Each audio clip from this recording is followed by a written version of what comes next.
You might want those, yeah. You best get them show notes up, son. Good plan, Brian. Good Okay. Audio's going. Here we go. I'll count it down in 3, 2, 1. Let me see if I got this straight. I come to you with what may be the preeminent discovery of the 20th century, the possibility of extrasolar life. And I get shit canned for it? Zane, I know how important this is. But searching for ETs in this political environment is a tough sell on Capitol Hill.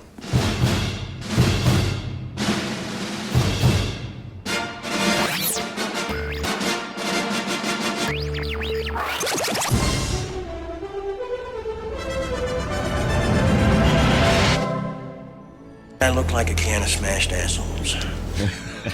This is Film Sack.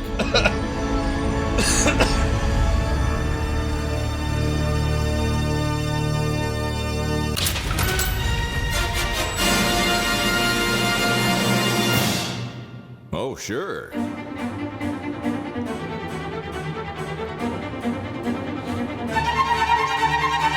Hello, and welcome to Film Sack. Hope you had a nice Christmas, everyone, and I hope your New Year's awesome, too. We are here to mine the very depths of film entertainment for all mankind, as usual. This is episode 633, and I'm Scott Johnson, joined today by Brian. He spent this whole movie just wishing he owned all the CRTs they had done away. Oh, give me that one, and I'll take one of those. Ooh, is that a 27-inch? Oh, hi. Yeah. This week on Film Sack, we find ourselves listening intently for the arrival of just one glowing finger's worth of intelligent life from this 1996 sci-fi thriller starring everybody's favorite. Oh, please God, won't the global warming take us already? Charlie Sheen with glasses and a goatee. I give 50 visual IQ points for the glasses, 10 GQ points for the goatee. If you don't know what GQ is, then you probably didn't grow up in the 90s when we took our fashion advice and cologne samples from magazine. Who needs to buy cologne when you can just rub a magazine page all over your body? Which is what the director was probably high on when he agreed to make this movie. Oh, a shiny Sheen has appeared. No, shiny Sheen, why have you betrayed us? Anywho, wait, Glorp. We're aliens. Wait, Glorp. Are you saying these humans have knees that go like, oh, praise be to the alien gods, that hurt so much? That's the wrong angle for knees. But yes, I think I can do that 2 or 3 times daily to increase our very literal green gas production of green gas balls that we release into the atmosphere to terraform the planet and make some shiny Sheens that can towel off on the balcony. Stupid humans will never suspect a thing. Ha! Take that, colder climate humans. Now I must run away. Oh, high jumping gods of our people, the pain. Totally worth it. Randy, I'm glad this movie has a character I can relate to so it can explain science to me without being weird about it. Rotates hat 45 degrees. Oh, balls. Mm-hmm. Yeah. Oh, balls. Oh, bend the knee. Wait, not that way. No, wrong way. Wrong way, buddy. All right, let's also welcome to the show Randy. He'd like to celebrate the arrival of the 90s ass goatee Jordan. Aloha, Scott, Brian, and thank Randy. you for coming to this seminar on, well, you know what's really going on here, don't you? We don't need to say the quiet part out loud. We're all living you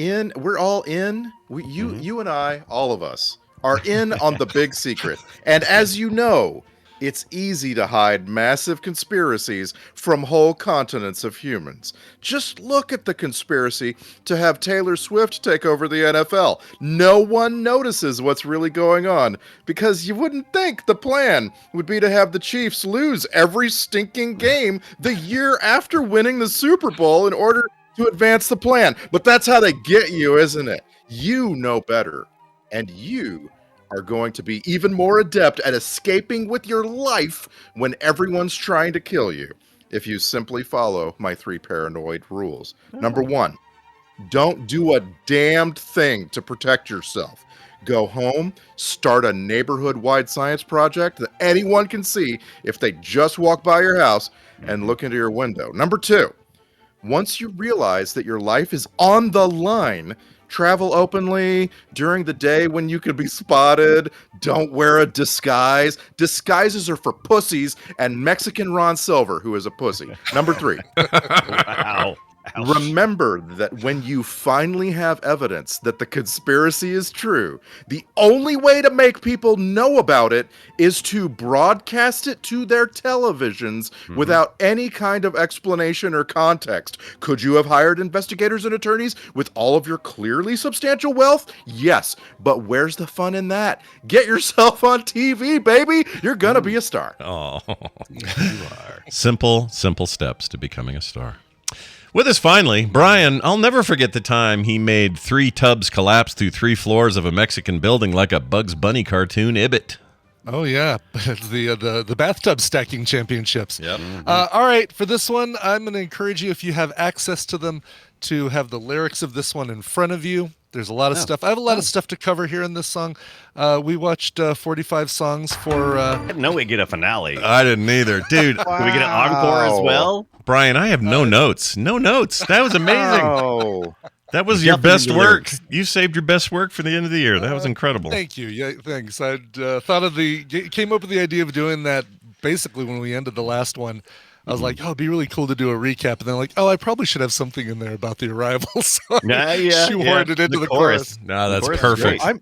I'm glad we're landing on the arrival for the last movie of the year. Yeah. Like I Yeah. really feel like somehow in a year of sacky film sack movies, we have found the sackiest of the The year cherry. at the end. Yes. Yeah. This feels the sackiest by whatever that, I don't know. Our definition evolves, but Stackometer. it feels right that this is Yeah. it for 2023. And we saw, it's funny, I was reminded in that song, we saw a lot of good movies this year too. We did. Oh yeah, you know? Man on Fire and Edge of Tomorrow, which I'm still going to call Live Die Repeat because it rhymes Yeah. with MI3. It's also a way better term or way better name. It's a way better title. Yeah. And this is like such a Christmas gift to me. I've been waiting. You ever finish something and you're like, oh, I can't wait for other guys to get here and see this bullshit. Yep. Because Yeah.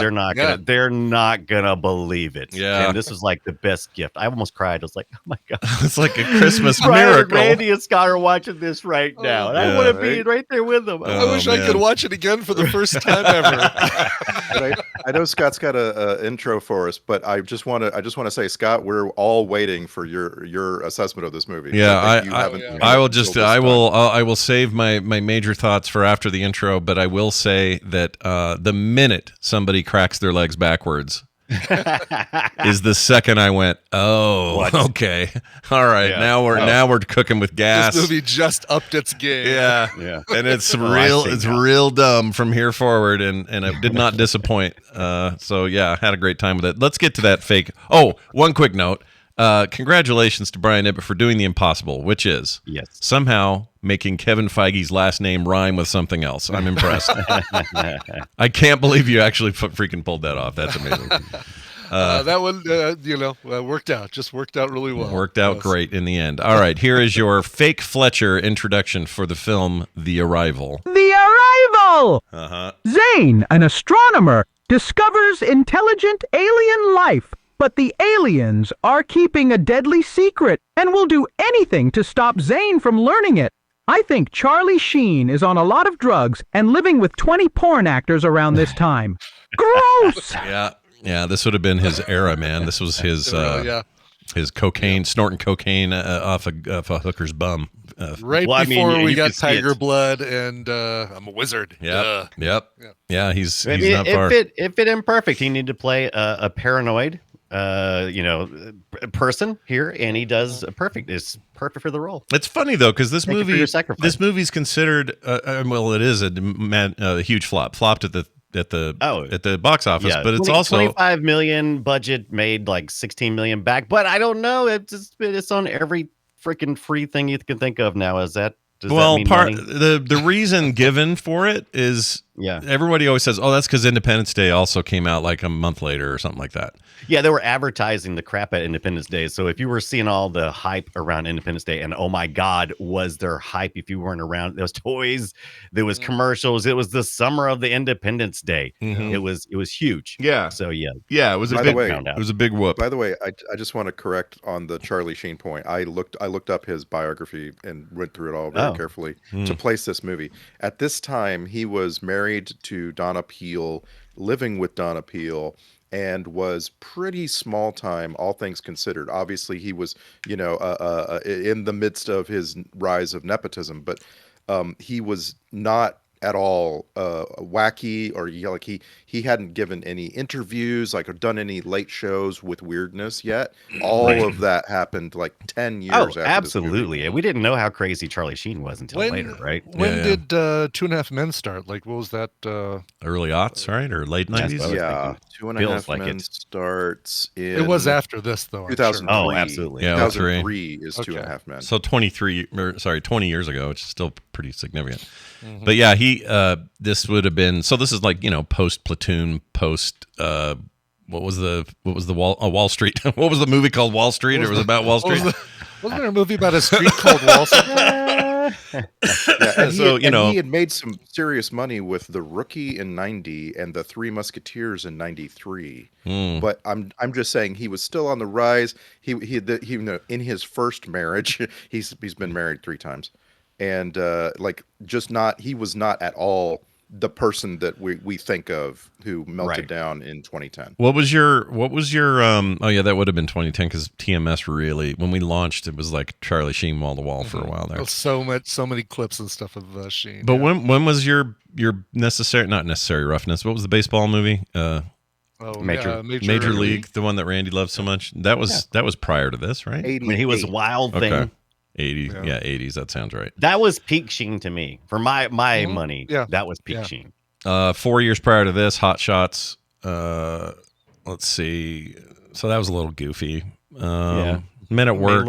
Some stuff in here. Yeah. There was a moment there where we all went, all right, second generation Sheens. We got this going here. Yeah. This is good. Him and Emilio Estevez kicking was ass. Doing great too. Breakfast Club and then things got weird. Then they did that Trash Can or Garbage Man movie together. Men at Work. So we did Terminal Velocity, right? Didn't we do that? It sounds like something we would do.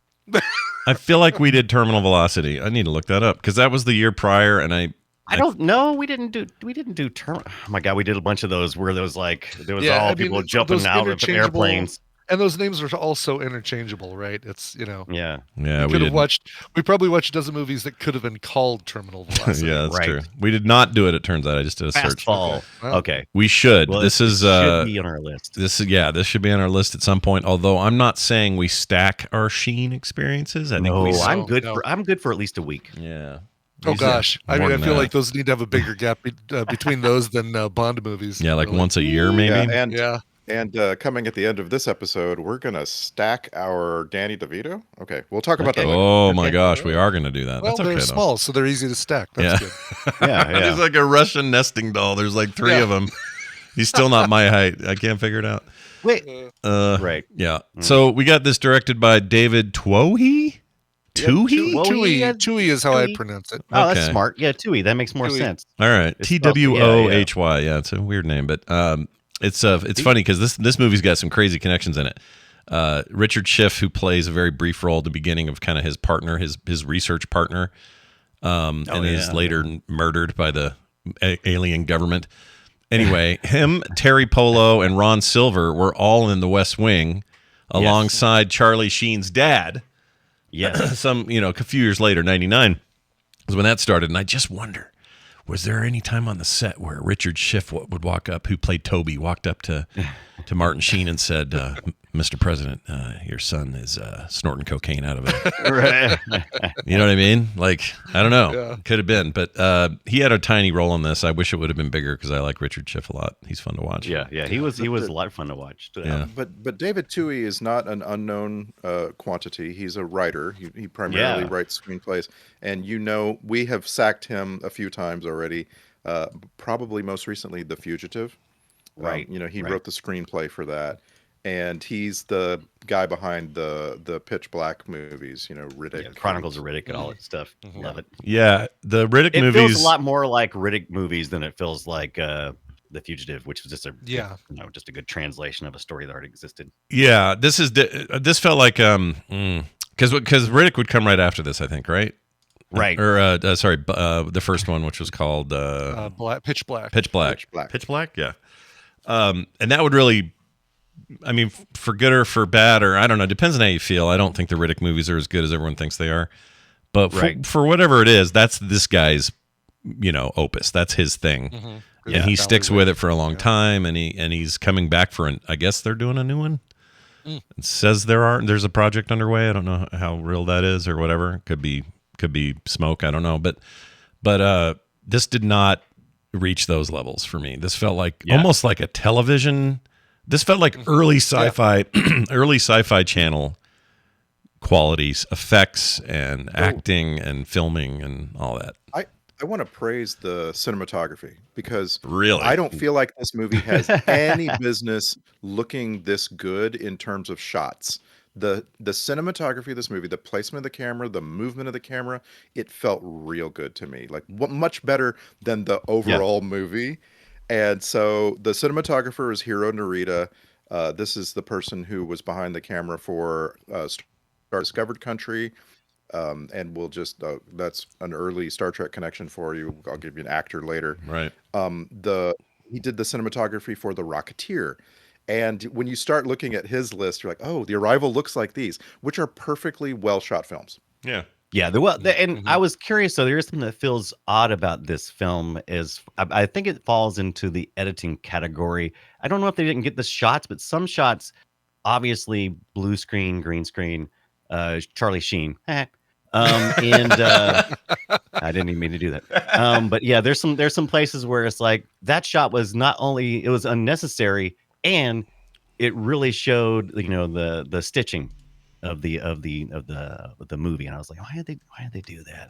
I couldn't quite figure out exactly where to place some of the gankiness. Well, the effect works in the underground bunkery stuff as he went down that elevator. Real rough down there. Real troubling. And don't forget, this same year is Independence Day, a huge budget film that's coming out with some really good special effects, the best at the time. And yeah, this looked like a sci-fi.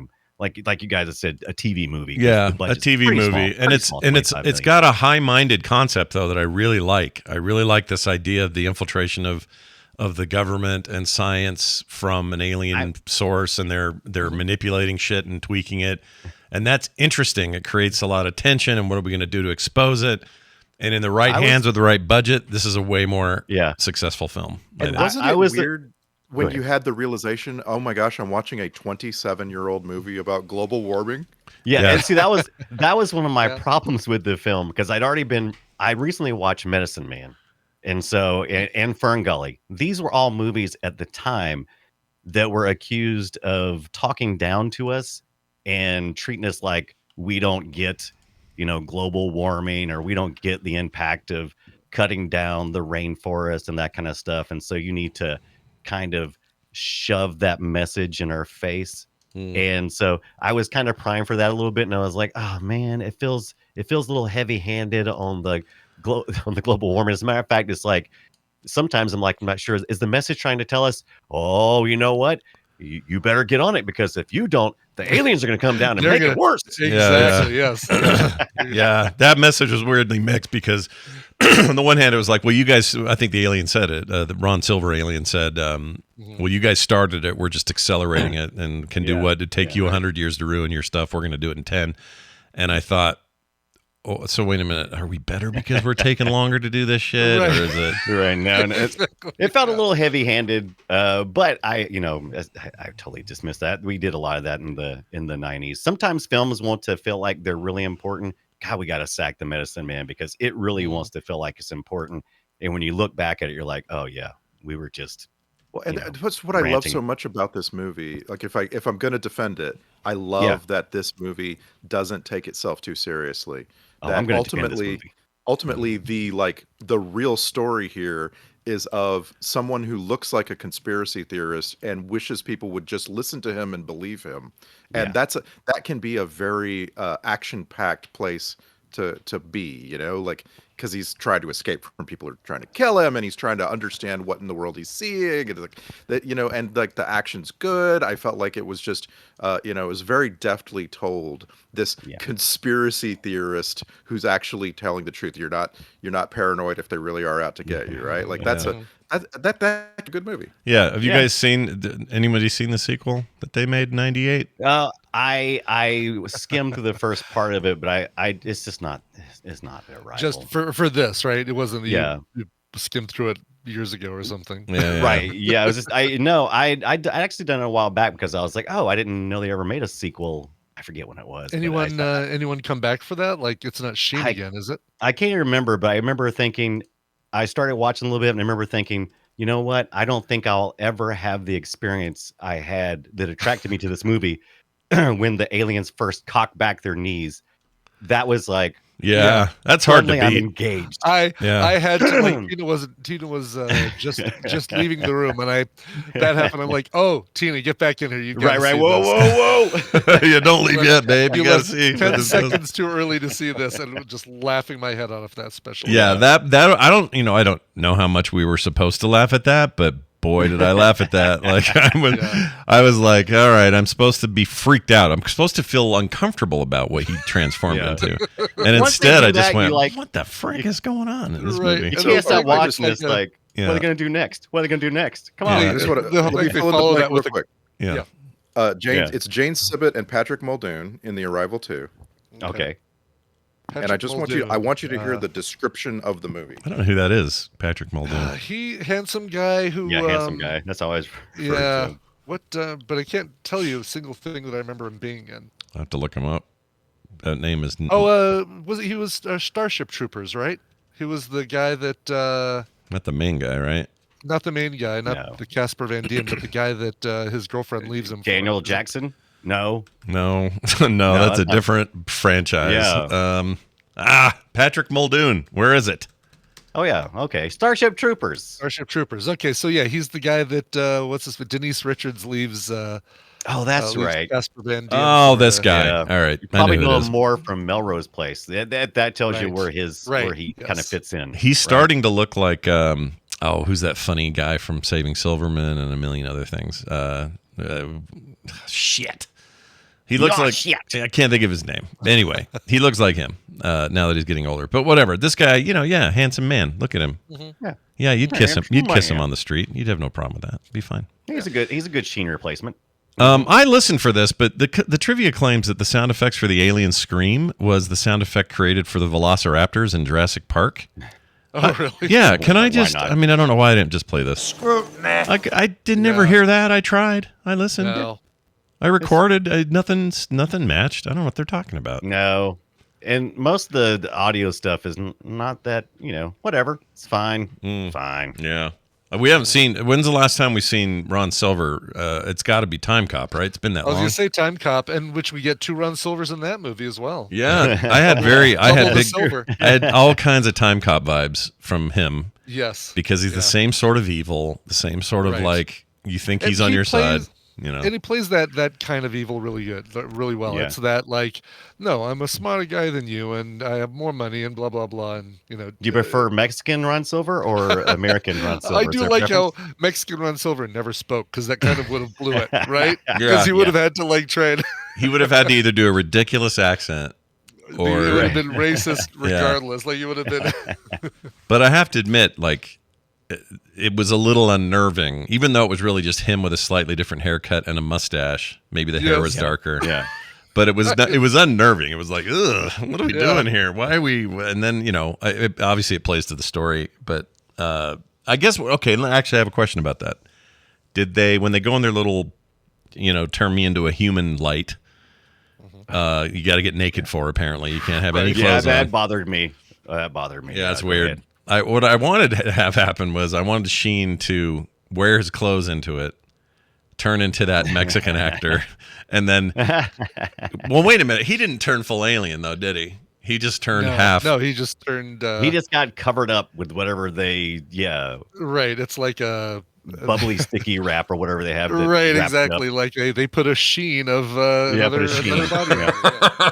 It's very Sheen-like quality to Yeah. Charlie Sheen, but yeah, like when that would happen, do they have a selection to choose from with no It variations? didn't seem like they made one, right? It seems like you just get the next one in the stack, like Yeah, and he Tetris. kind of mentioned that too. He's like, I need to do more about your variety and that kind of stuff. So yeah, I don't know. So the girl one that went in there that turned out to be the detective lady. Right. Right. Did she get to go in and like choose her skin, or did it just give her a random They skin? didn't tell us. They didn't tell us. Good question. They Okay. didn't tell us anything. I They get kept most so of it a That's what I mystery. call some bad world building. Yeah, I get bunged up in it because I like world building, and when it's like just thrown like that. I know we call it hand wavy, but it's just like, here it is. I guess you just accept the fact that it's a human skin generator. You know what? You know where we might find out? On the Laserdisc with the director's commentary. Shut up. I'll let you know. Shut up. Yeah, the Blu-ray and the DVD version never had no other version other than the Laserdisc version of The Arrival from 1996 has director's commentary or any of the bonus features. And Wow. so I'll report. I was thinking mine. this was the version you watched. You didn't watch this for our Well, thing? I have purchased it, but since it's near Christmas, it's not going to arrive until today. Oh. So I haven't. Yeah. Oh, So I thought won't you- get it. I thought you found Arrival it. will be after Arrival, we need exactly. The Arrival isn't until today. Hey, look, their arrival arrives precisely when it means to. All right. Right. You can't predict those things. I Go wrote ahead. down several times, and I feel like where you're going to complain, where we're all going to complain, like things like the shape-shifting scene in the bunker, Right. are all in the broad bad middle ground of this movie. And I just several different notes I made all amount to, from the first moment we realize that a guy is an alien because he jumps onto a rooftop, until we begin the whole action sequence of back in California trying to get into a broadcast facility. Between those two moments, nothing matters. It doesn't, nothing, like seriously, nothing matters. All of the sequences in the Mexican bunker, everything about what he finds out and hears around the hotel in Mexico, none of it matters. Not even the environmentalist lady who opens the whole movie, just getting killed by the scorpion unceremoniously. Unceremoniously is It doesn't. perfect for The that. fan scorpions that jump down. Yeah. I want to know. And see, that was a problem I had too, because I was like, was that dude in there with his little tiny coffins of scorpions? Did he put those on the? Because we're the one with the light. These scorpions are not acting like scorpions, man. Were these specially trained scorpions, alien scorpions? Apparently, those are considered pets down there. I was reading trivia about those. They're not poisonous. People have them in their houses, which is why they used them, because they're not going to hurt anybody. But they're not. They're not the. We call this one Pet Stingy. Yeah, here's Mr. Hey, Stingy. you, Mr. Stingy. Did we? When they showed her body later, I assume that's from the stinging. Is why she's dead. Yeah. That was the Okay. other thing So, yeah. too. I was like, he hit somebody with his car. See, look at her. Doesn't look like she got hit by a car. No, she looks like she was getting stung by scorpions and going, ah. Yeah, she didn't look happy about that, but No. and I wasn't either. And I was thinking, man, these are the stealthiest, most ninja-like scorpions ever, because every time she moved anything, two scorpions would reveal themselves and then scooch in, and I'm like, are you this dense? And You're, how is she not seeing these things? Yeah. her perception score is shit. You got to re-roll. It was really bad. But also, I have to say, the movie surprised me with who it wanted to kill. And I don't know why, but I was surprised when Richard Schiff's body's in the thing. And then I was surprised that the woman died. The aliens have no problem just quickly killing anybody, but with Charlie Sheen, they want it to look like an accident. Yeah. For some reason. They want it to look like they had nothing to do with it.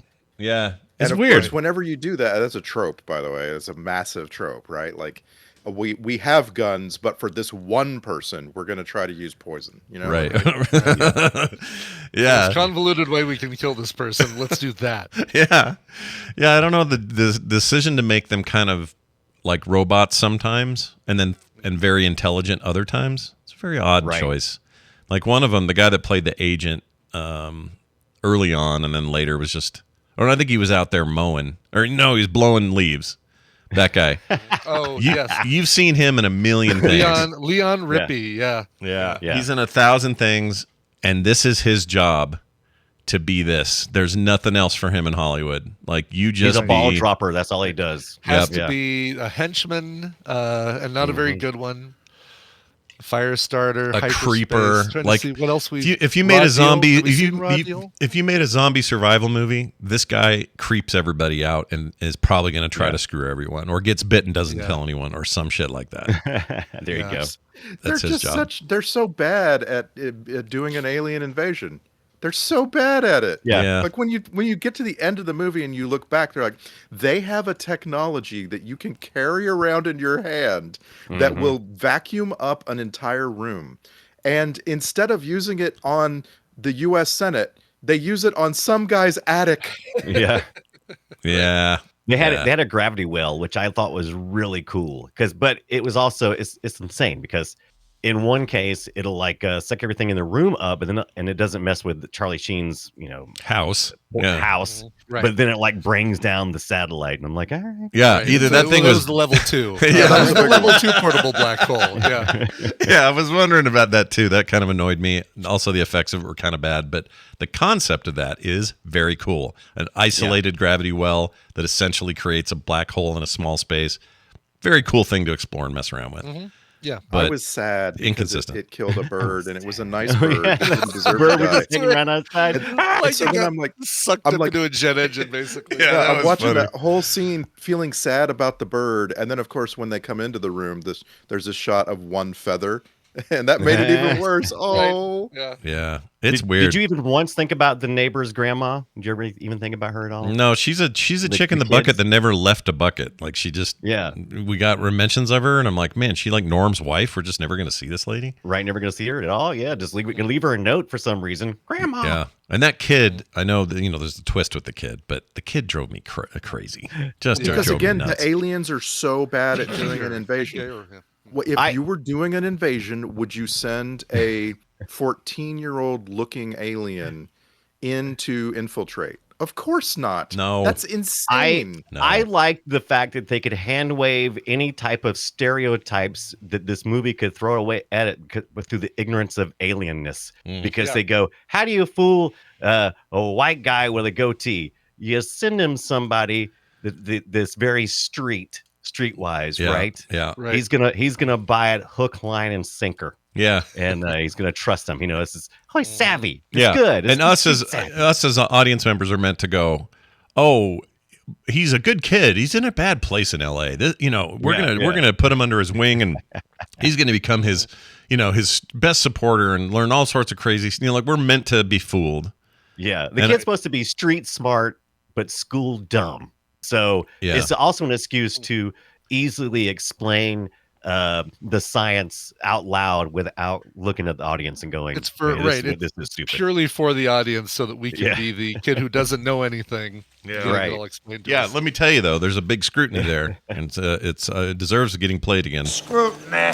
Going around and hacking everybody's large satellite dishes in the neighborhood. I love that idea. That is such horse shit, though. None like of that works. nobody is up at 1 a.m. watching TV on their satellite dish. Right. Okay, Yeah, okay, exactly. Sheen. Yeah.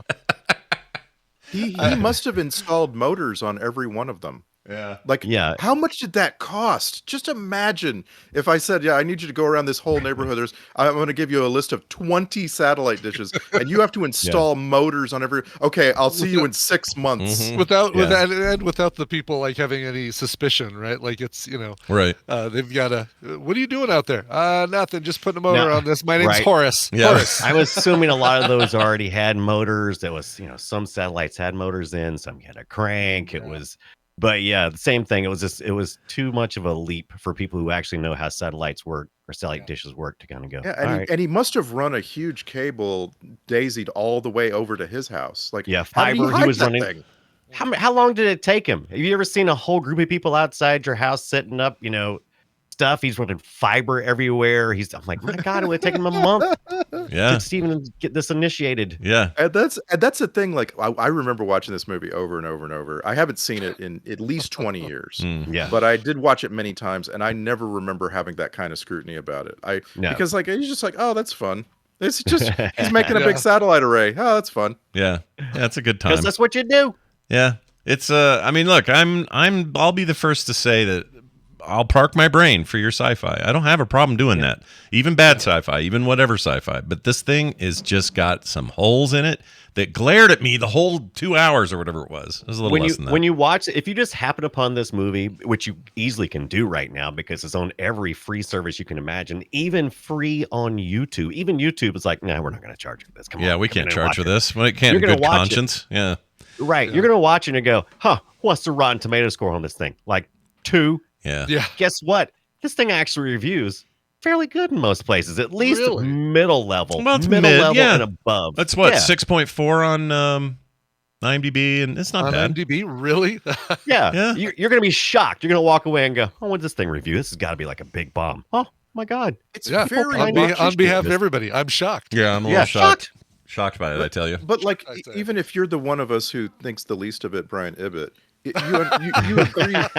You agree, right? That it's watchable. Like, this is a movie you can sit and watch. Yeah, it's watchable for basically all the reasons that we say, like all of the entertainment value, the legs bending backwards, the scorpions, the morphing, the bad Bad CG, special all that. effects, Yeah. the fact that Charlie Sheen is somehow morphing himself into Steven Seagal. Yeah, that was crazy. Oh man, when he shoved that guy out the thing and that dumb language they speak, where they kind of talk and chirps and pops and stuff. Yes, right in the elevator. Yeah. So bad. Anyway, sorry. Continue on. You were making. I a think point. I've covered it. It's Oh, watchable. okay. It's But, watchable. am I really the person who thinks the least? I can't imagine. I can't believe that you're all not down here with me. I know Randy I'm sees- both. I'm No. both at the top and the bottom on this at the same time. Oh no, I don't know you and how I, can- dude, we're sharing seats, one cheek on each Yeah, okay. side. All right, good. Okay. Yeah, this is not. I don't think this is a good movie at all. I think this is actually kind of a terrible movie, but it's one of the most perfect film sack movies we've ever chosen. Yes. It's a must watch if you haven't watched this movie. It's the kind of movie you watch and you can't wait to get out and get your friends to also watch it For with you. It's sure. like- 100%. Basically, as soon as I got done watching it, or even right when that first bent leg scene happens, I was like, oh my God, I can't wait We gotta to talk. see a reaction in chat when somebody sees that for the first time. Yeah, the thing is too, like the movie as soon as that first guy's legs bent, I was like, it felt like I had been taken back in time to 84, whatever it was, and I'm watching V again. You remember V? Yeah. V had the First same time she eats a rat. Yeah, and her mouth, her Yes. jaw opens up like Yeah. that. Jaw, yes. It's that kind of discordance that was hard to take serious even then. And you see this now and you just go, holy shit, all right, now I'm in. I'm all in on whatever the bullshit is here. Because it was so stupid. Like, that looked terrible, him bending his legs back. Yes. At least the kid looked like he kind of did it. You know? Kind of, and then the whole like special effect of how they have to run, like it's like the special effects people said, oh, it'll be really cool, we'll make their legs bend backwards, and they stopped there and didn't say, by the way, how should we make it look like, when they run, like, What advantage should this give them right in exactly. the running? And it turns Literally, out none. it gives them a jumping advantage, and I'm like, It's wait like a minute. hopscotch, basically, is what they look like they're doing the entire way. Whoop, whoop, whoop, whoop, whoop, Yeah. like they're running away. Like, I'll get. You know what? Dunaway's right though. It gives them leaping power that they wouldn't have Yes. without it. Well, yeah. But But I don't even the understand that running? 'cause I'm like, can I jump backwards further than forwards? I'm like, I don't think so. And I'm sitting Yeah. there trying it out. I'm like, oh, no, I mean, that they doesn't reminded work. me of grasshopper legs, except grasshopper legs when they're in repose are like Yes. way up above your head like that, and these are not like Yeah. that. So I don't know how the physics of this would actually function. I think probably poorly is my guess. But that Yeah. kid didn't need to do it. When he's No. running down the thing, I'm like, you'll run faster with your human legs, dude. right. The way you've been running fast this entire Well, movie. don't- Oh, I need to slow down. Yeah. But don't worry if you go back to the cut right after that. They filmed both, apparently. They filmed, I guess, some special effects with the kid running. And they had another scene where he's a little bit further away and he's just running with his regular legs. Yeah. It's kind of That's the hilarious one to we see. got, or that's the one I saw was the regular legs walking running. That was Yeah, on yeah. Prime. Afterwards, yeah. Yeah, because he's just the first shot he's like kind of lumbering away with his backwards legs, and then the next shot it cuts to and he's way off in the distance with enough bushery to kind of cover his legs, and now he's like jogging bushery. like a normal kid. It's like, all right, movie, just decide what you're gonna do. But I kind of love that. Like that's the stuff that I do not want removed. It is the only reason this is worth watching. Yes. That weird shit. The fact that nitrogen freezes these aliens and makes them look It stupid. doesn't kill them. And they're going to like, right. they're They're gonna like a melt cryostasis. eventually. Yeah. But that is, it's enough that he can reach out and grab Sheen's arm, but he can't move his mouth enough to say, last chance, or whatever he. Yeah, We cut his arm off. everybody loved a good arm chopping, though. Oh, Like, yeah. Oh, yeah. chopping yeah, off yeah. somebody's frozen arm is always entertaining. Always is. And you know why? Because it hits the ground and shatters. That's why. Yeah. Yep. Yeah. Exactly. There's Yeah. something So- about that. Something no one's brought up, which I think the movie really wants you to be excited about, is finding out Can of whether smashed or assholes.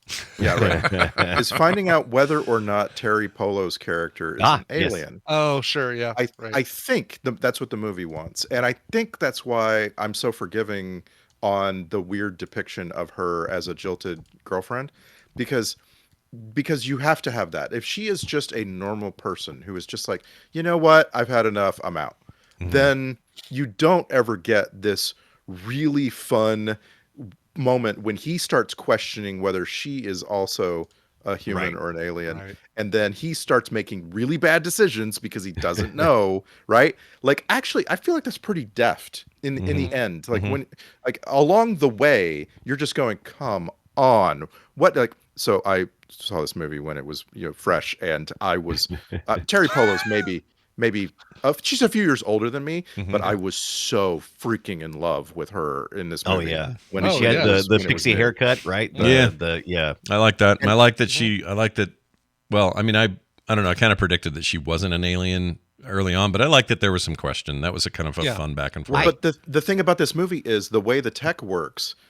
Anyone can be an alien because Right. they can have made someone look like your girlfriend. right. Right. Right. So Aren't there going to be more than one aliens? And lots of times you have alien factions. It's like one faction is like, kill all humans. Another one's like, but those humans need to be saved. We can't do this. And so you always suspect there's going to be like that two-faction alien. Sure. But the on your minute side? you got to admit though, the minute you saw Ron Silver was even in the credits, you went, okay, that's Yeah. that guy's an alien. he's going to be an alien, or at the very least, he's in cahoots with them, right? And he's working He's with gonna them. be he's gonna be funding the aliens, is what I was expecting. Yeah.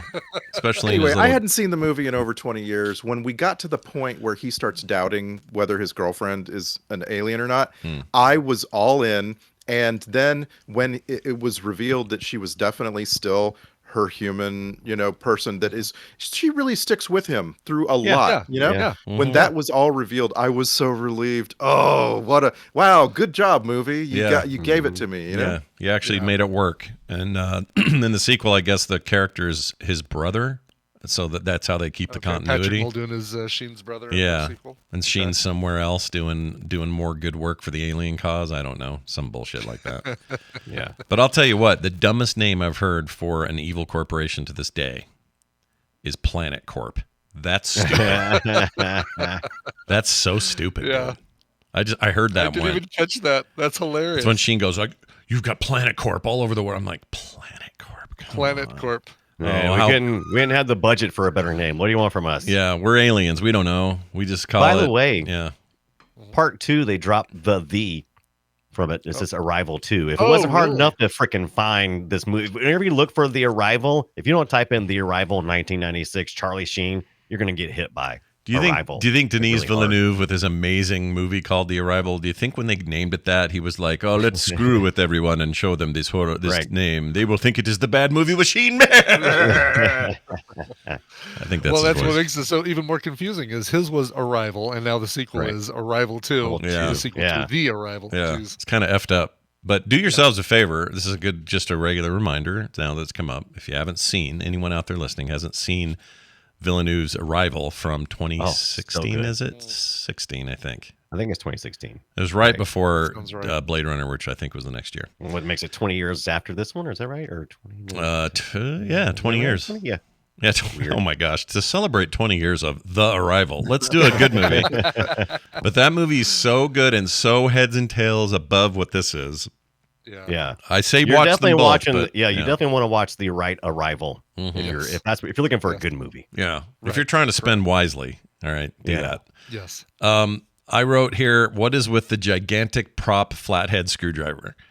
Now, Oh yeah. why was that? Is that real? Do people make screwdrivers that large? Because that looked, Absolutely, Of course dude. they do, Yeah. that was comical. It was so big. Yeah.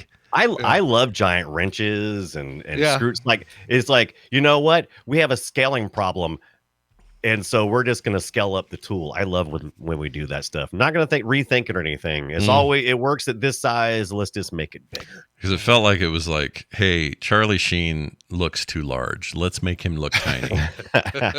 Let's make the world's largest screwdriver that there's no possible screw out there that would Right. take this thing.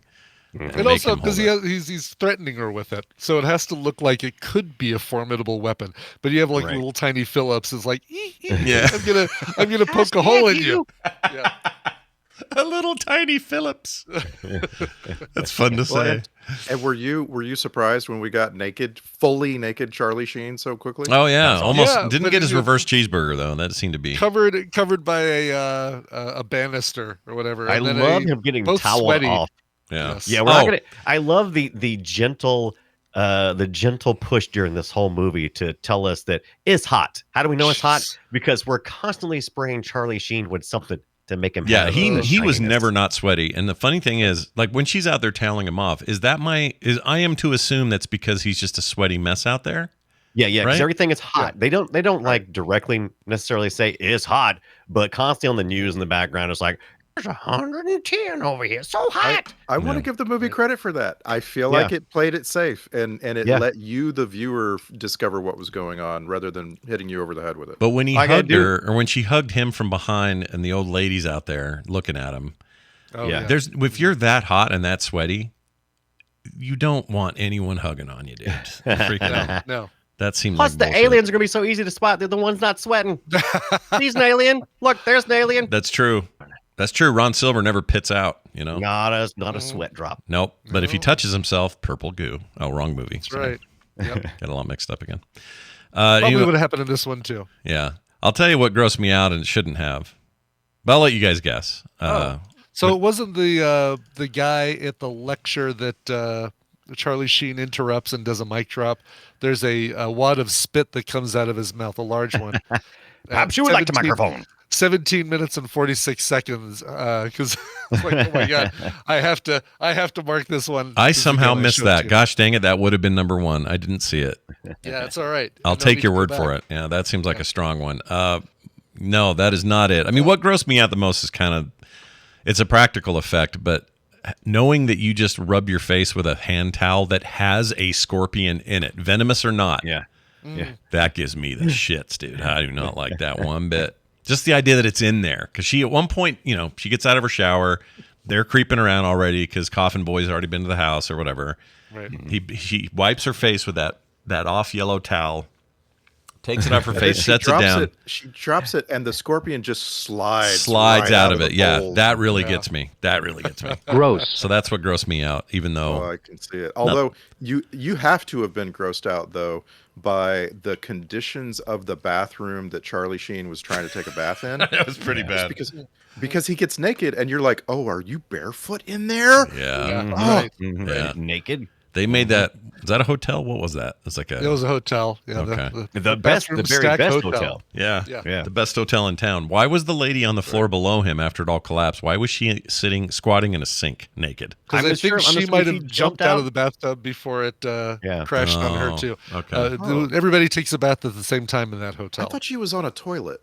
I thought it was I thought she was leaning underneath a sink, but I could be. We'll have to go. Let's review the tape. Naked lady. Let's review the tape. I thought she was on a sink. So this just shows you how confusing. I thought she was on a sink too. I thought she had jumped from the bathtub onto the sink or something. All I was like, if you're gonna, I don't think you're gonna be modest. If tubs just went stacking, you're not gonna be modest. It's no, like, who maybe, cares? whatever. Yeah, who cares at that point? My notes before the bathtub came through, by the way, was, "Hey Dunaway, what does the water symbolize in this shot?" This is all dripping down the walls and stuff. Death symbolizes death.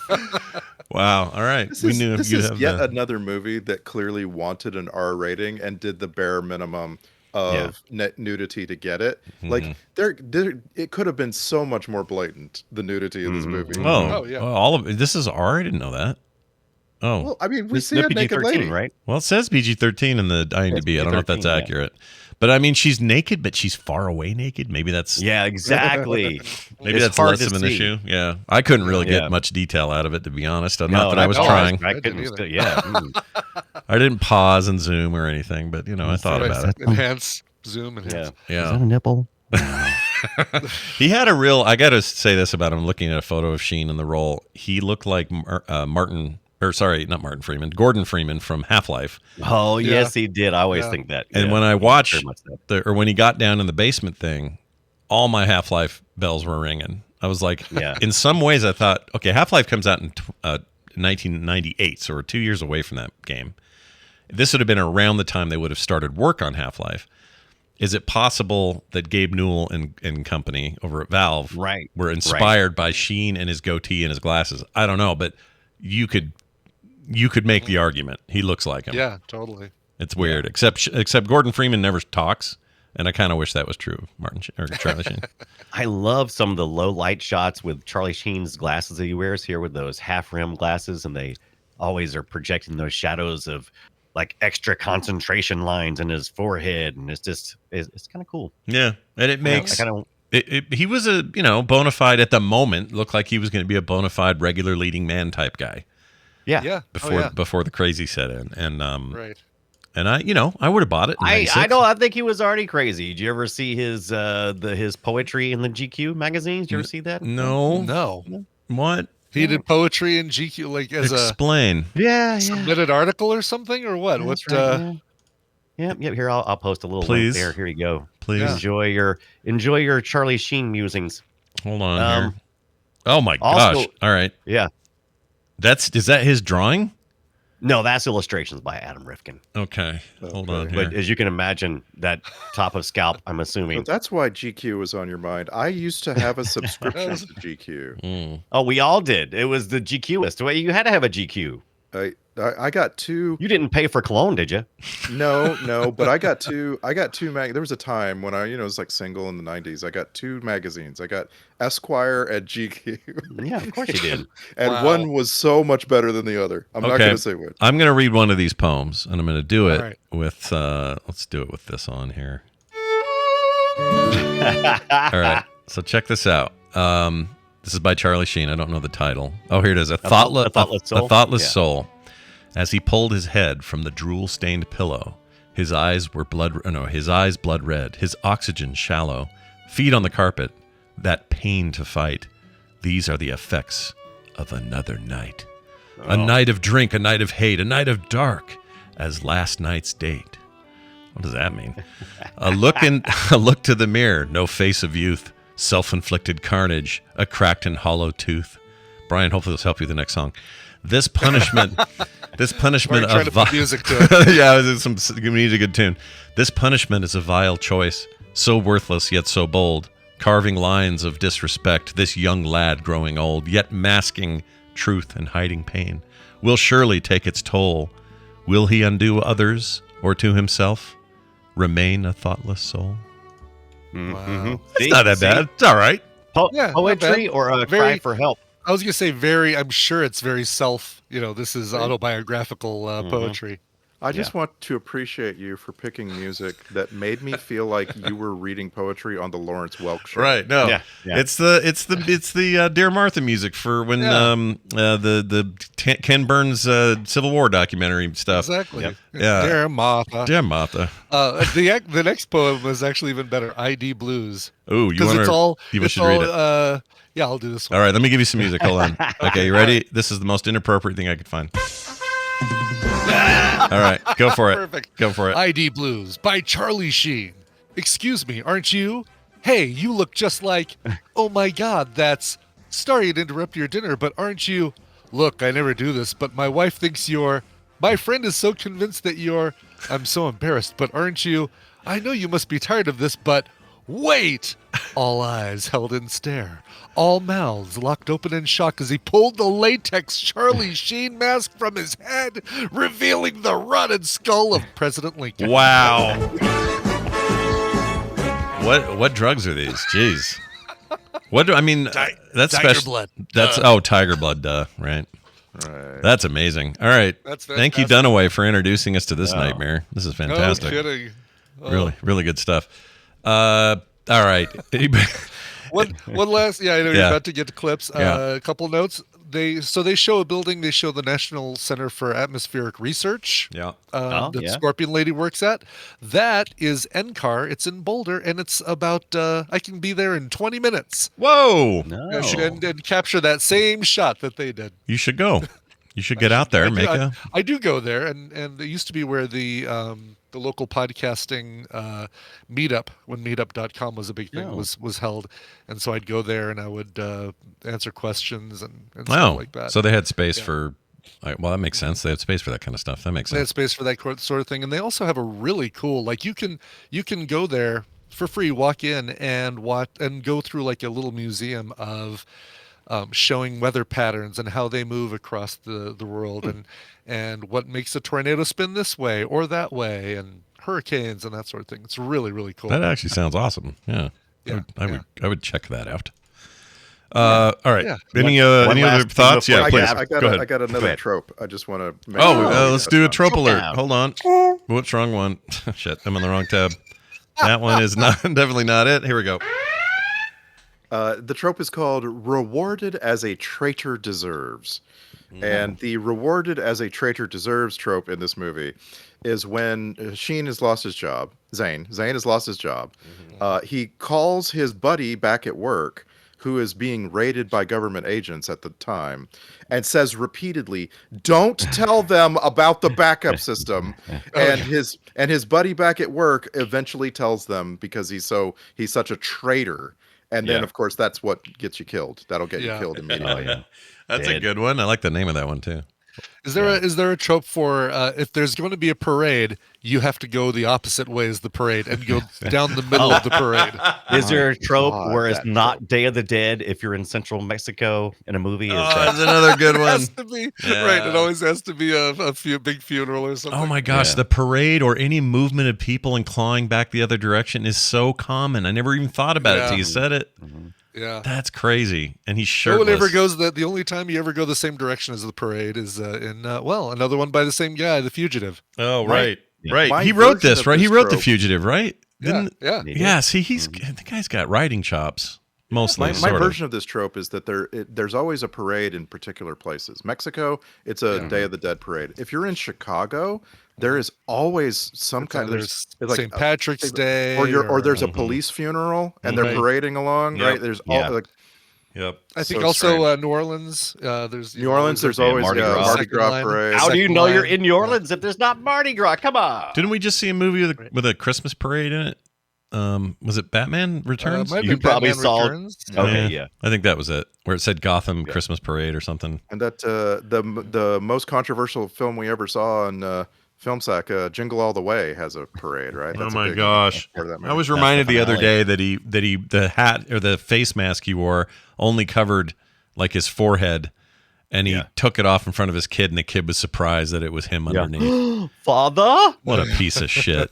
That's the biggest piece of shit we ever watched, for real. I hate Oh, it that was so movie. controversial. Go back and listen to that episode sometimes. What if a you wanna, if you junky, just wanna have fun horrible with film. our reactions to each other.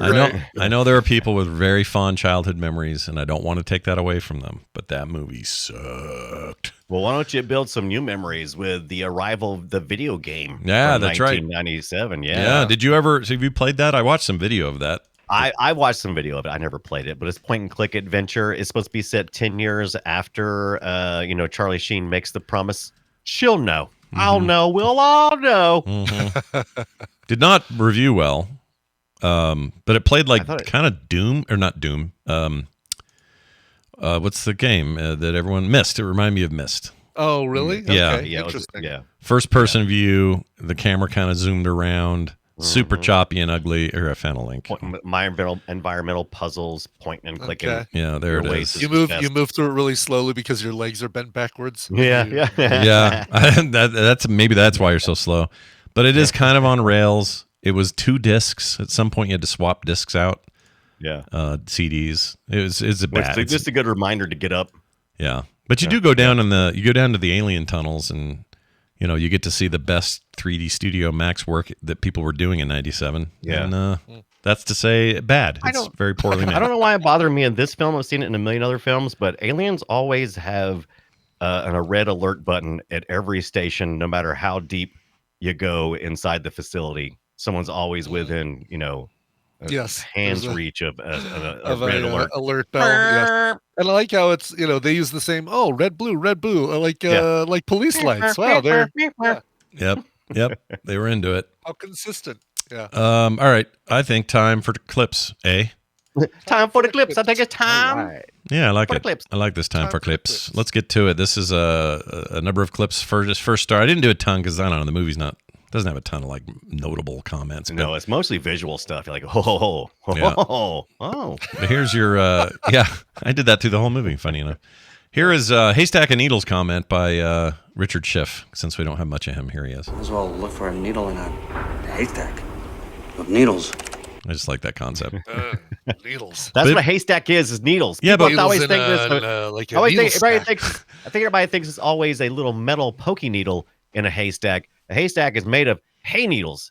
I thought it was. It that, is. oh, it really? is I a thought single it was you were needle. looking for, It's hard to find a single needle that you're looking for in a needle of hay. No, That- that's I mean, not it's- it. That's not it. You're supposed to find. Okay, so Ibit's right. It's a needle like the kind you'd poke something with, hidden inside a giant haystack, and your job is to find that needle and not poke yourself. I don't know if that has to do with it or not.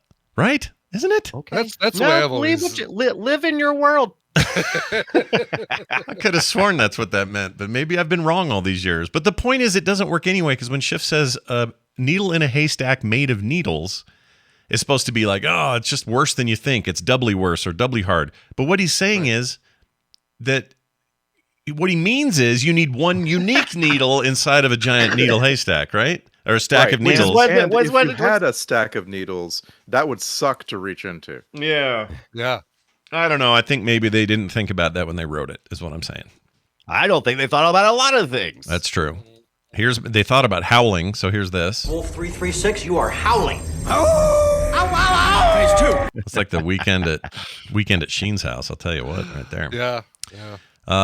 Cow farts. If I don't get this data, I might as well be counting cow farts in Montana. Yeah. So that woman, that actor got second billing, she was barely in this, so I don't know if is she a big deal? What's her name? Crap. The scorpion lady? Yeah, her name. No, yes, the one that died. Lindsay Krause. Is she from stuff I should know and go? Oh yeah, right. I see Slapshot, Places in the Heart, The Insider. She's still doing Yeah, shit. she was married to David Mamet. Oh no way. That's pretty big. Her daughter is Zosia Mamet from or Zosha Mamet from Girls. One of the girls from Girls. One of the girls from Girls. Yeah. Girls girl. That's Not the interesting Girls girl. because that's another famous daughter. Because News Guy's daughter's also in Girls, right? Right. Not Jennings, but the other one, the one that lied about the So- Iraqi helicopter guy. I can't remember his name. Anyway, I know too much about that stupid story. Moving on. Did we watch? Yeah. Did we? Can you not hear me? Oh, okay. No, we can. Did we watch House of Games? House of Games. House of Games. It was a David Mamet Never heard of this. film. Okay. Oh, it's a mammoth. Okay. Yeah, and it's like the game. I guess I watched it for when we were doing pre-recommendals with Nicole. It was recommendals, but it was where she gave us topics, and so I watched this one, and this is another one where she is Lindsay Krause plays the main character, and she's basically going through this experience where she's like, wait, does everybody in on the same thing? Does everybody know each other?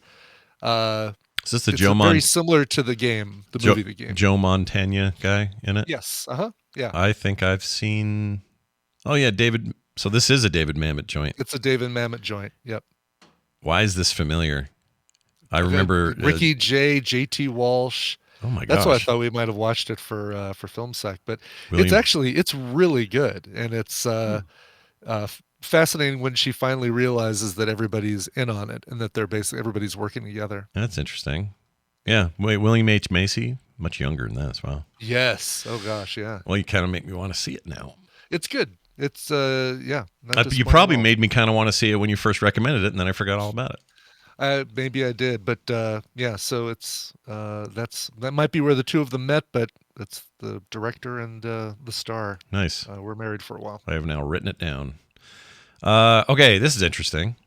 You can always tell what I'm going to do when I say that. Brian's mom sent me a tape. Now, sometimes it goes well, your dates, your proms and things. Sure. Right? Sometimes they go a little Seems rough. very rarely on this show. Yeah, it doesn't seem like we don't really showcase all the massive successes you had on those dates. Right. But right. today, so you thought this one girl was going to be it, so you made a mixtape, and you love music, it's the thing you're into, and you So made far, that actually tracks. Yeah. Yeah, so far we're good. So you made her this awesome mixtape with all their favorite songs, and then she broke up with you, so you had to say this. after that. Okay, here you go. I want my tape back. I want it back. Yeah, there you go. But that actually seems like the most accurate of any of the prom recordings, because I did make mixtapes for girls, and there might have been one. Maybe there was one where I was like, you know what, you suck. Give me my tape. Give me back. my I'm gonna tape give it back. to somebody else. Yeah, give it back. Give All it right. back. Give me my tape back. Here's Amelia. Here's what's his real name? Charlie Sheen's real name is something Estevez. It's just Charlie Estevez, isn't it? Is it Charlie or something else? It's like Juan Charles. Carlos Estevez. Carlos, maybe. It might be it. It's something like that. Yeah. Anyway, he's Carlos Irwin Estevez. Yeah, there it is. There You were right about Carlos. That's dead on. Yeah. He dipped back into some of his early life speaking, so here he is. Soy de su compañía de satélite local. Yeah, that's him. That's him securing some additional hacked satellite dishes. Apparently with a porno going on behind him too. Yeah, which will get you in big trouble. And by the way, I guess this is another movie where our main protagonist is an expert with like telecommunications. Yep. Isn't that interesting? Yeah. Mm-hmm. Yeah. Right. Sometimes the nerds win, you know? Like three Days of the Condor is nothing if our main character isn't an expert in the phones. Is there a trope, name for a character who is like that? Instant expert. Well, not just that, but they become entrenched in finding out what's been going on. They understand the conspiracy, so they show up at a central place in public, kind of disheveled and beat up from their experience to confront the bad guy. I don't know why that sounds so familiar to me, but he did that in this with Ron Silver, and it reminded me of a million movies I couldn't name. Just that whole like, I know what you've done, and he's secretly filming. Like all of that really felt familiar, and I haven't seen this movie, so I felt like it was. And then the bad guy is trying to walk across the Washington Mall and get away from the conversation, and the good guy sticks with him. Yeah, and keeps talking. It's maybe JFK, or maybe it's some. I don't know what it is, but it's some kind of that's ringing a bell. Maybe it's like Enemy of the State, or some other movies do this, and it always sticks with me. So that one really reminded me of it. Anyway, here's one about getting back to you. Not really sure. We'll have to get back to you on that. That's that guy. Love that guy. Yeah, Leon Rippey. Yeah, he's great in all things he does. Still with us, I think. I think he's still with us. Think so, yeah. Or Rippey. There's a little bit of who's the guy who's in Frost Nixon? Like there's that guy who's Nixon and Frost Nixon, then the guy who played Darkman. There's kind of a similar look that these guys all have. What's his name? Yeah, they all kind of. You're right. They all have the same genetic face. Yeah. And I can't think of any other names now. I know. I can't. Let's see. Darkman was Larry Drake. Larry Drake, who was he was the bad guy in Dave. He was he won an Oscar. Right. He's I think for Nixon, right? Oh shit, Frost v. Nixon. Yes, that guy is Frank Langella. Frank Langella. Yeah. Oh, it came to me. It finally came. Yeah. Got to put all three of these guys side by side because they all have a very similar look. Yeah, there should be a three-way buddy cop movie with those three in it. That'd be great. Like, and they're all brothers. Right, they don't realize it. They all work for different precincts and then they meet. Call it Three Psychopaths and do a sequel to Seven Psychopaths. All right, I just watched that, so I've been thinking about it. Anyway, this kid drove me crazy. Here's a clip. When can I do something? Okay. Get that key. What one? That one. This one here? Yes. Are you sure it's okay? I'm sure it's okay. This one right under my finger? Give me your badge. You're fired. I'll do it. Yeah. All right. Whatever, kid. That whole scene drove me up a wall. They were never gesturing to a single discrete key. Nope.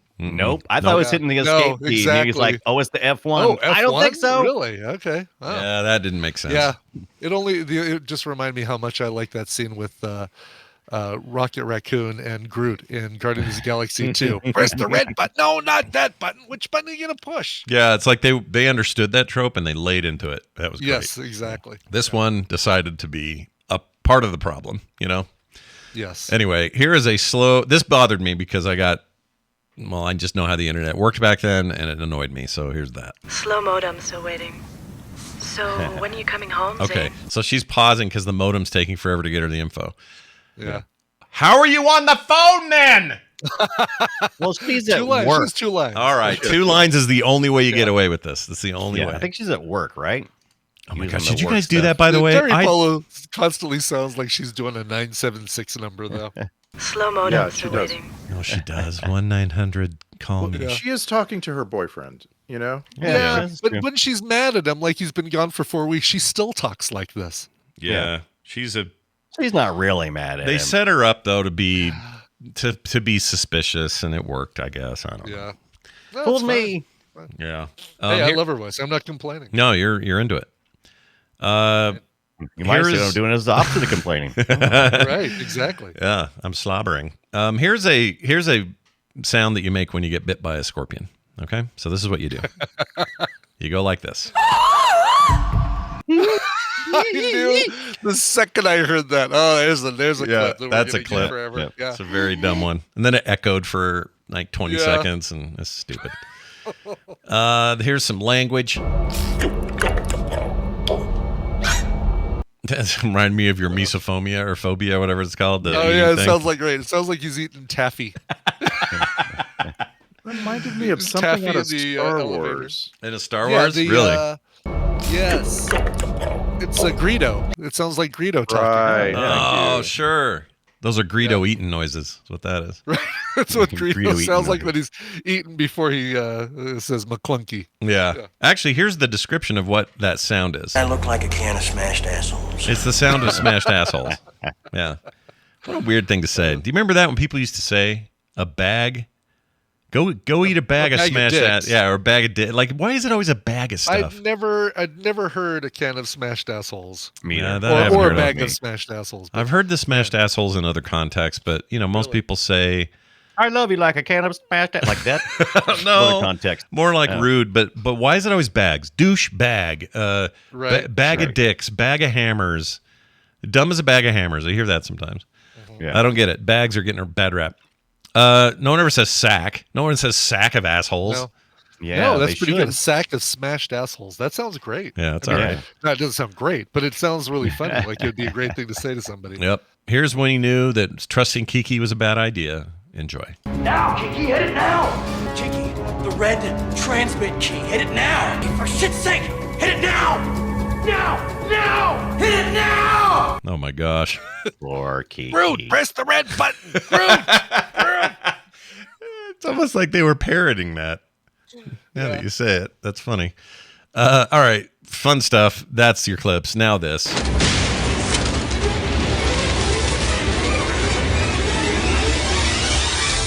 I have in my hands the Film Sack checklist. First, number one here is there are many Ron Silvers, but this one is ours. Check. Send in the alien cleaner ball. Check. And finally, legs on backwards is best. Check. Let's get to the Star Trek connections. You let one leak earlier, but you've got actors and things. What do you got there, Randy? Give me Leon Rippey. Yay. Leon Rippey, man. Oh my gosh. He is so memorable from one episode of The Next Generation where he is a rich man from Earth. He's wealthy in the past, and when he died, he was cryogenically frozen and put into a space capsule. And the Enterprise comes across the capsule, brings the people who were cryogenically frozen back to life. And there's Leon Rippey from 200 years in the past on the Enterprise. Wow. And oh man, he's so good as this smarmy, self-possessed, rich guy who isn't getting his way in the future with Jean-Luc Picard. This isn't the one where they found the Irish people and brought them back, he's right? This is different than that. No, that's a different episode. Okay. I'm talking about an episode called The Neutral Zone. Okay. Well, that could be Leon, anything. That's what I call it.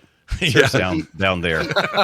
Overwhelms this episode. His character in the episode was named Sonny Clemens, which is just oh my god, so good. Clemens, like a southern rich guy. That's perfect. Yeah.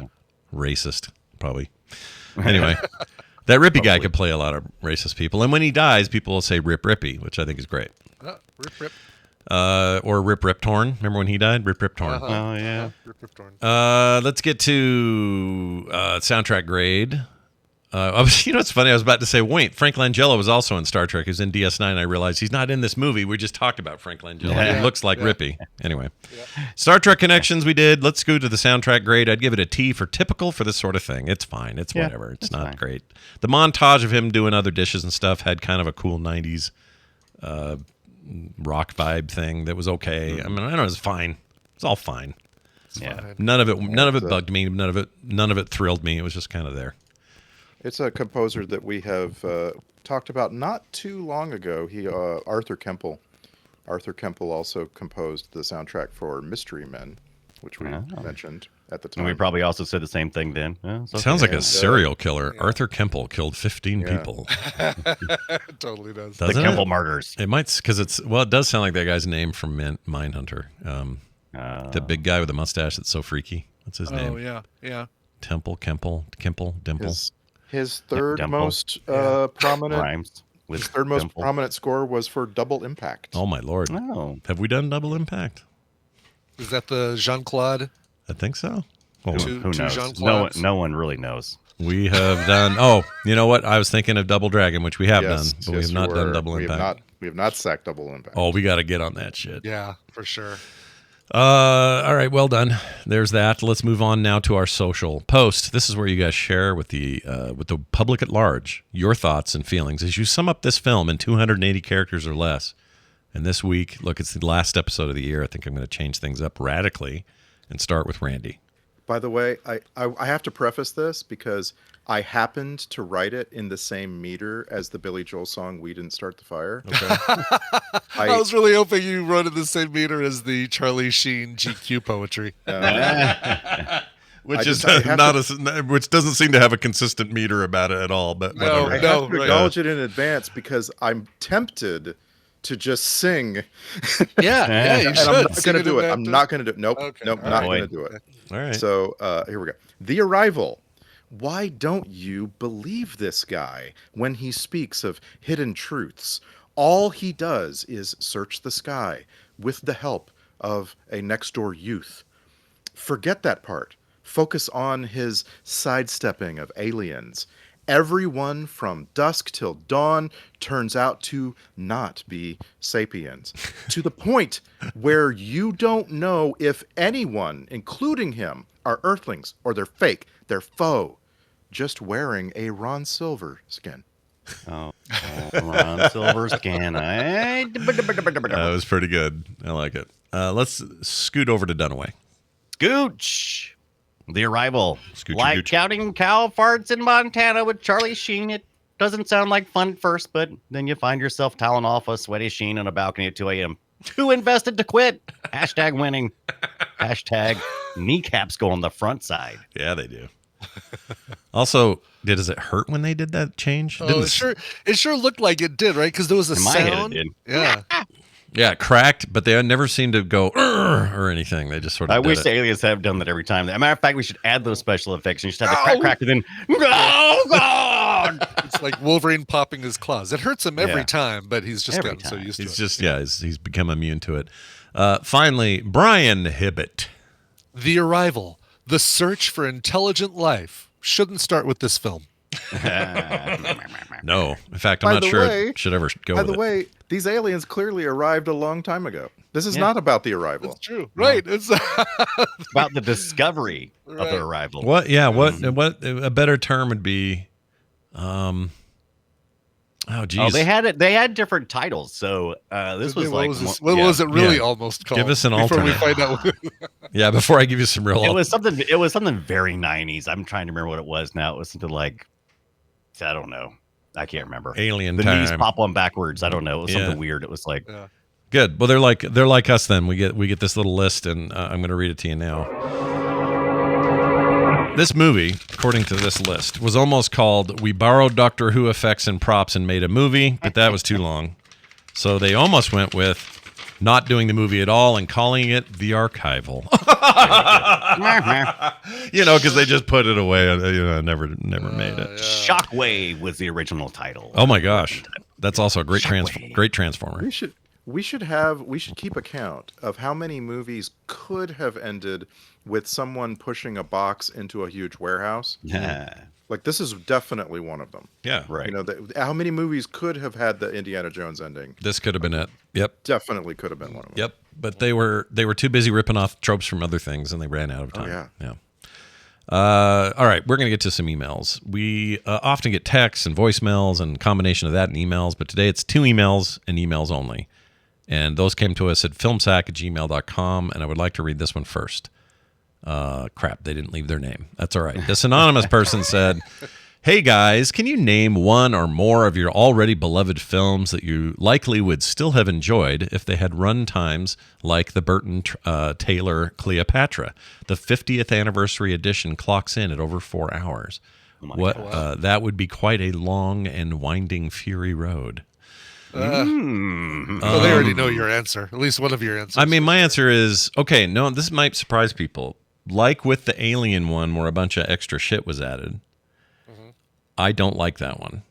And I know, but I also know that that's not Cameron, right? That's the studio doing it. In the case of Fury Road, the only way I'd be interested is if George Miller himself said, my edit is different than the theatrical. It's about an hour longer. I'd be in. But if this was the studio doing it, because my understanding is he got everything he wanted. He worked hard for it and got it. So I am very satisfied with that. But if he said, I've got this longer version I meant to have to go to theaters, and that was somehow the case, I would then be into it. I'd be way into it. Yeah. But it depends. I don't want to. It would have to come from the director as opposed to, right? Yeah, if it's just a money grab where they're like, grab. Yeah, like, oh, here's a scene we left out where Charlize Theron uses her fake arm to give a handy to somebody or something. Smashed assholes. Yeah, Oh my gosh. whatever I'm it is, always- you know. The only time I'm ever like down with like more of a movie is if the world building is so intriguing. That's the reason why stuff like Lord of the Rings is fine, because it's you want to go live in those worlds, and so give me more of it.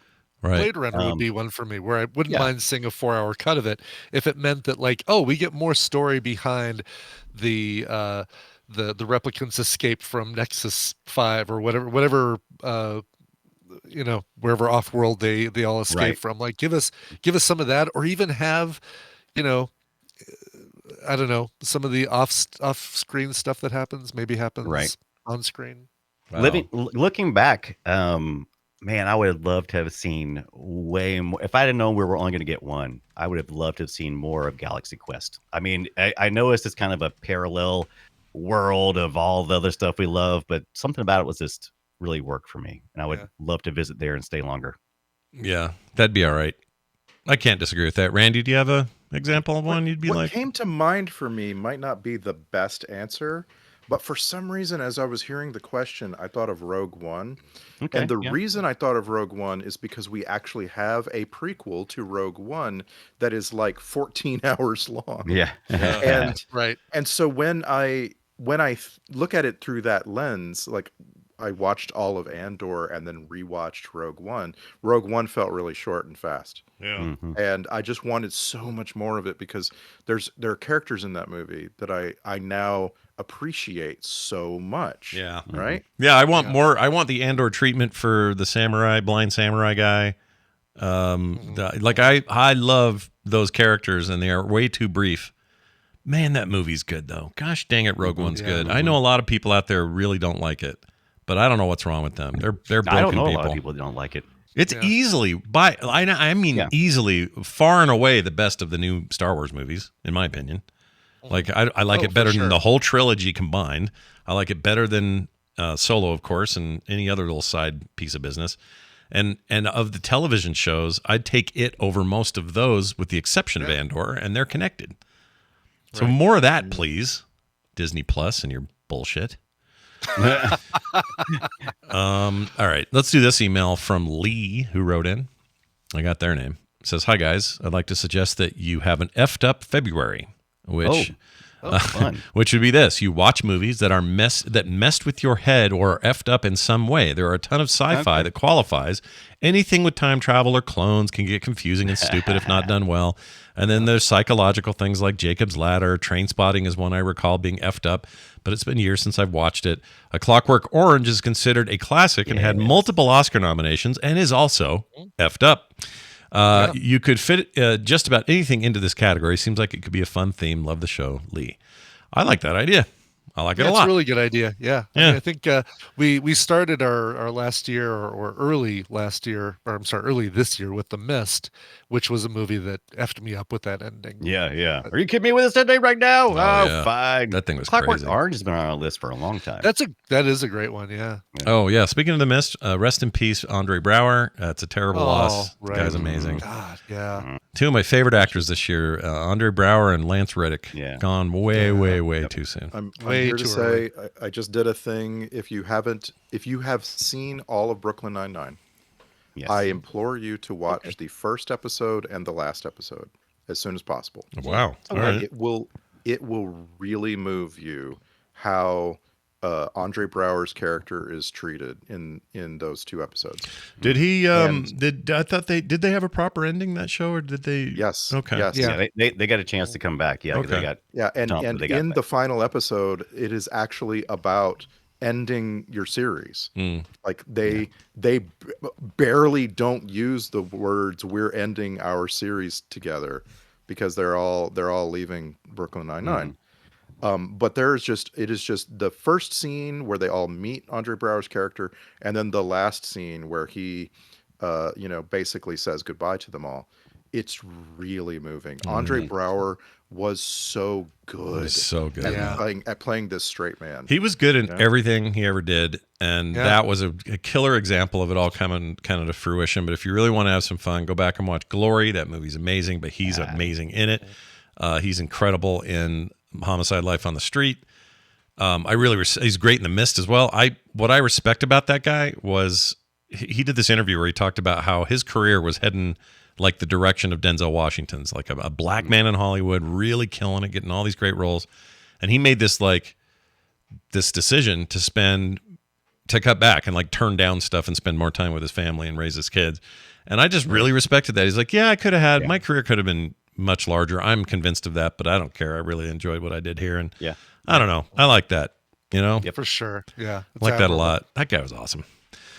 I miss him already. All right, let's move on to being done. Oh, that's, by the way, filmsack@gmail.com. If you want to email us, that's great. If you want to text us, here's a way, 801-471-0462.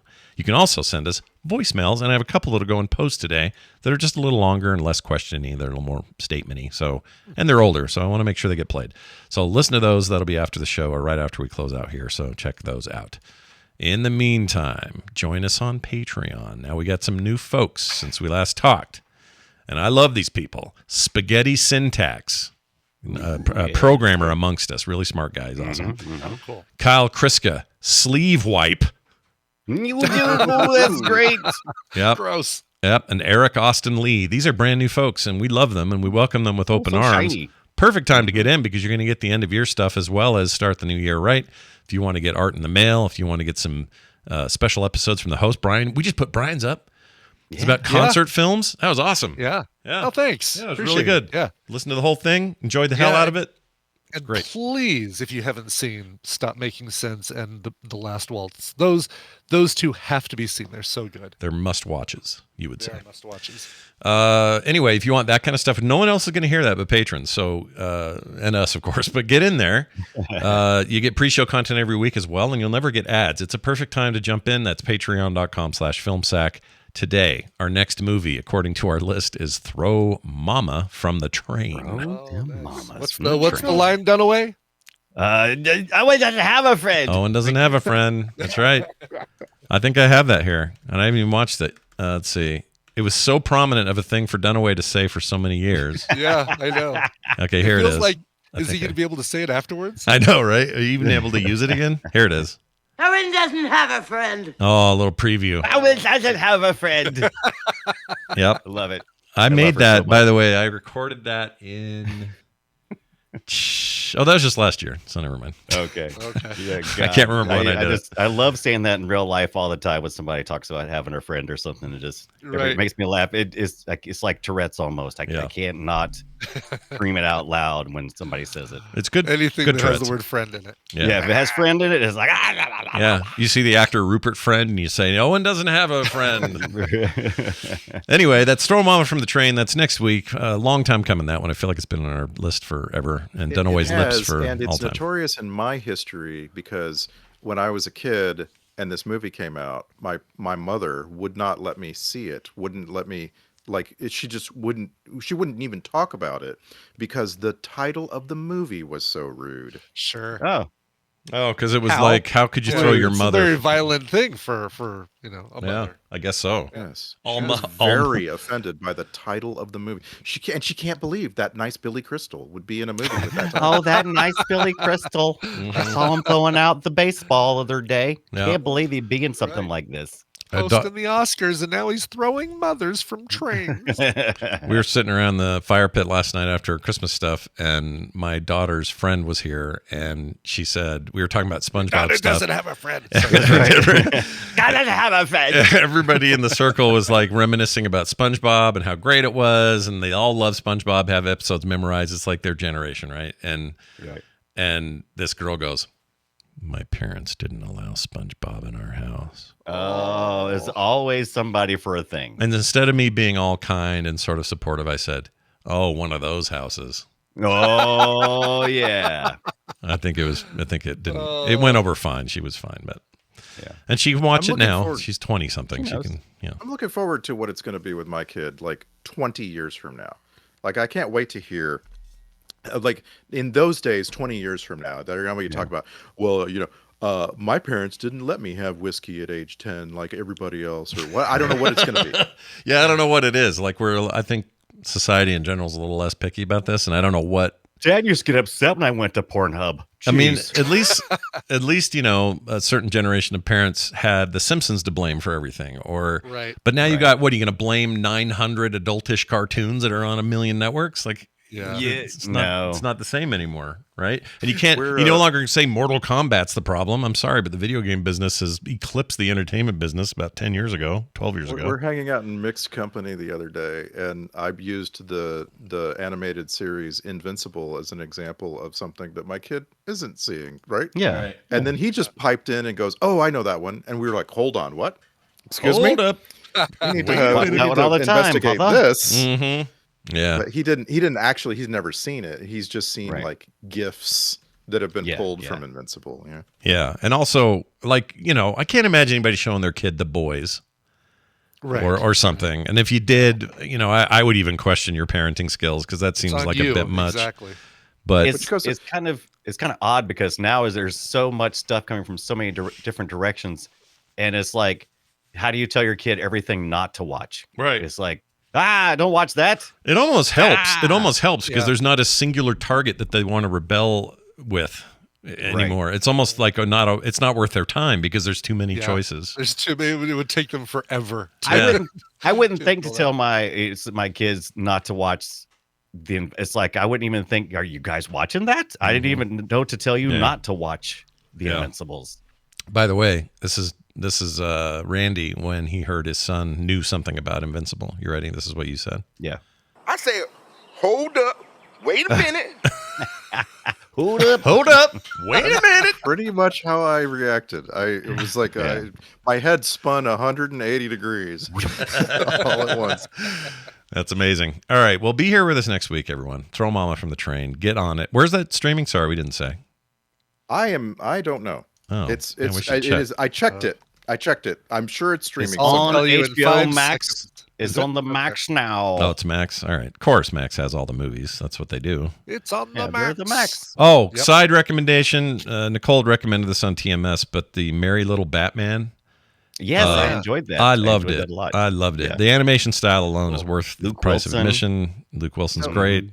I watched it. I watched it yesterday and loved it, but it's my example of could have been a little bit tighter. It felt like the runtime was a bit long for me. Yeah. For its purpose. They could have also. I think they could have leaned into the weirdness of it a little bit. I think they softened some of that up some, but I think the overall effect was. And this is great for little kids. Could totally watch it. It's great.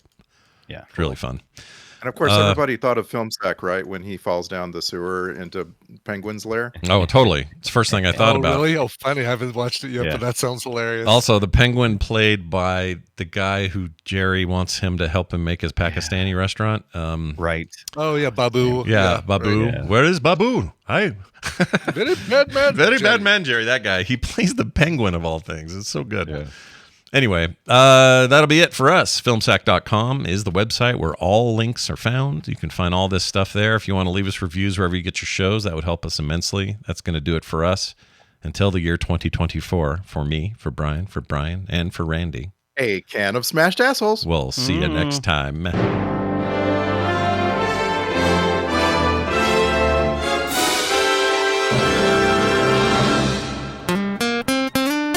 Get more at frogpants.com. I want my tape back. I want it back. I want it back. I want it back. It's got my only copy of the Bongos Numbers with Wings on that tape. But someone was just, I think Scott was just doing it like the older woman from White Lotus. What's her name? Jennifer Coolidge. Yes. Oh, yeah. I took the dog, dumbass. Or whatever she does. It did just sound like that. Hey, before we go, so I did want to have this on the recording, and I definitely don't want to talk about it on TMS because my son listens, but have a quick what would you do situation here. All right, go for it. Okay. Scott, you know that foot massager that you've got, that white one that you love?